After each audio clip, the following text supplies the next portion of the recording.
nicmada lagu weydiin doono oo ma ku shukriga waxa kamida umadu waxay isugu jirtaa labo umad ilaahay subhanahu wa ta'ala hanti siiyay umad ilaahay subhanahu wa ta'ala maal uu siiyay ya umad fuqara labadooda mid walba inuu ilaahay subhanahu wa ta'ala cadaalad daro u sameeyo ma ahan mid walba waa la imtixaamaya midka maalka siiyay maalka lagu imtixaanaya midka faqiirka laga dhigayna faqiirnimada lagu imtixaamaya kan faqiirka laga dhigay waxa lagu imtixaami muu ku sabray ilaahay subhanahu wa ta'ala ba u qadaray miyuu ku sabray mase wuxuu sii fiirinayaa midka maalka la siiyay mase ilaahay baa ii qadaray ayuu leeyahay wama shaa fa'al midka la siiyay hantida waxa lagu imtixaanaya hantida la siiyay sidee buu uga faa'iideystay midka baahan miyuu ku caawiyay mise waqti haldan buu isticmaalay mid walba xisaab baa daba taalo waxaan rabaa marka bidilaahi tacaala saddex arrimood inaan baraarujiyo qodobka koowaad dhibaatada jirto iyo kuleylkii rafaadka jiro inaysan ummadda inay noqoto ummad iimaan leh iimaankoodana uu xoog leeyahay ay ku sabraan ayna ogaadaan ilaahay subhanahu wa ta'ala qadartiisa inay tahay qof walbana naftiisa inaysan dhaafaynin xilligu ilaahay ugu talagalo xilli abaar hadduu ilaahay kugu talagalo inaad dhimato gaajo u dhimato aad u dhimanaysaa xilli burwaaqa inaad gaajo u dhimato ilaahay hadduu kugu talagalana waad u dhimanaysaa abaar iyo burwaaqo waxaa uma disho ilaahay subhanahu wa ta'ala qadartiisa ayuu qof walba ku socdaa inuu marka qof walba inuusan argagixin inuusan naftiisa cabsaysan ku beeranin waayo waxa weeye dhibaatadu waa imtixaan anagana la imtixaamayo hadba waxay ku xirantahay sidaan uga guuleysano in marka nafta qofkiisa ay khalkhal uu walwal uu galama ahan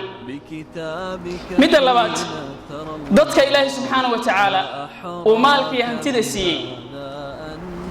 saan sheegnayba maalku waa lagu imtixaamaya inay waxa weeye u gurmadaan ay u istaagaan ilaahay subhanahu wa ta'ala dartiis inay dadkaas u caawiyaan ma ahan inaan dad shishay wax ka sugno annaga ilaahay subhanahu wa ta'ala qaarkeen maal siiyay inaan maalkeena walaalahayna baahan ku garab istaagno ilaahay subhanahu wa ta'ala wuxuu leeyahay wa amma man utiya kitabahu bishimalihi fayaqulu ya laytani lam uta kitabiya wa lam adri ma hisabiya ya laytaha kanat alghadiya ma aghna anni maliya هلك عني سلطانيه خذوه فغلوه ثم الجحيم صلوه ثم في سلسلة ذرعها 70 ذراعا فاسلكوه إنه كان لا يؤمن بالله العظيم ولا يحض على طعام المسكين نينكاس أهل النار كا وحا النار تلوتوري وحا كمده ولا يحض على طعام المسكين موسى بورنجرين dadka masaakiinta in la quudiyo ma ahan muusan quudin jirin naftiisa maxaa waaye muusan boorin jirin si dadkaas loo quudiyo أرأيت الذي يكذب بالدين فذلك الذي يدعو اليتيم ولا يحض على طعام المسكين ما هم قوذين وبورين إن قفضتك البورية إن مساكين تلقوذية إن دمانتين مركا إنت إله سبحانه وتعالى أودو سيئي إن وحاوي ضد شيء يقالوا يا هايدو إن وحكسونا معهم وإن أنا استاغنوا وإن أنا نجي سببنا قيبها كلا دون البلشة وإن استاغتوا مدى سدحات إله سبحانه وتعالى ضد كاني ضد مزول أغني ضد حكمك أغني ضد حفيظة أغني ما عندك حفيظة أغني إن حفيظة ويكف شدان دنه ذو كليا أي حفيظة وحال أغني إن يؤذيان ضد كان شعبك حفيظك نفط هذا أقوم جوكتي كرسي أنا نفط هذا ملهي وحي أسكاله ضد كان بالشدة أسكاله وحلقات دنيا مركينا دوغو أذيك بالشدة النبي صلى الله عليه وسلم يقول لي هدايا العمال غلول dadka shaqaalaha dawladda meelka dooniha ka shaqeeyo waxa loo hadiyeeyo waa gulul ma ahan waxay dadka lahaayeen hantida dadka ka dhaxaysay ma ahan waa waxa asaga si gaar ah hadiyad loogu siiyay waa xaraam inuu qaato inuu cunana waa xaraam waayo maxaa loogu siiyay hadiyada kursiga lagu siiyay markuu miskiinka duurka joogay kursiga hadiyada lama siinay maxaa hadiyada ku mutaystay kursiga ayuu ku mutaystay inuu jaabka gashado waa xaraam ma ahan mid banaan maalinta qiyaamana waa lagu xisaabtami doonaa waa wixii hadiyad loo siiyay asaga si gaar ah hadiyad loogu siiyay ma ahan dadkii hantida ummadda ka dhaxaysay ma ahan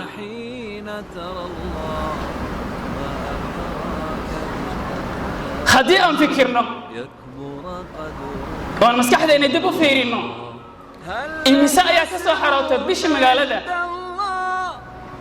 ee haddii si cadaaladda loogu istaaga dadkan wax badan looga qaban lahaa dadka bulshada waa inay maskaxda ka dhaqaajiso waa inay la xisaabtanto madaxdooda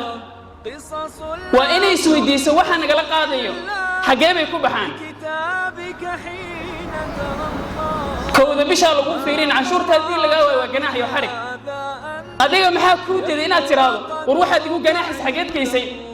xageed ku bixisay waa inaan yeelana intibaa bulshadu hadday isku xirnaato oo intibaa yeelato oo la xisaabtanto dadka horjoogaha u ah wax badan ayaa waxa way u qabsoomayo inaan markii dib u xisaabtano weeyaan haddii aan xisaabtan dhaba samayno arrimaha taagan wax baa laga qaban karaa bal magaalada dib u fiiri dhismaha magaalada dib u fiiri imise gaari imise bijaaj imise dukaan ayaa bishii la canshuura haddii dib loogu soo celiyo meeqa wadaa dhismi lahayd أحبتي في الله وإن نقولنا ذات انتباسا مدحدو ذا اللي حسابتمو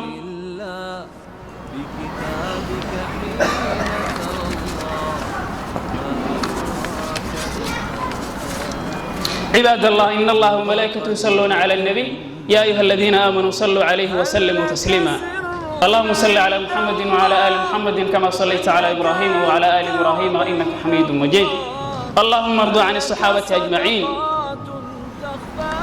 اللهم ارض عن الصحابة أجمعين وعن الخلفاء الراشدين الأئمة المهديين أبي بكر وعمر وعثمان وعلي وعن سائر الصحابة أجمعين وعن التابعين لهم بإحسان إلى يوم الدين اللهم أعز الإسلام والمسلمين وأذل الشرك والمشركين ودمر أعداءك أعداء الدين يا رب العالمين اللهم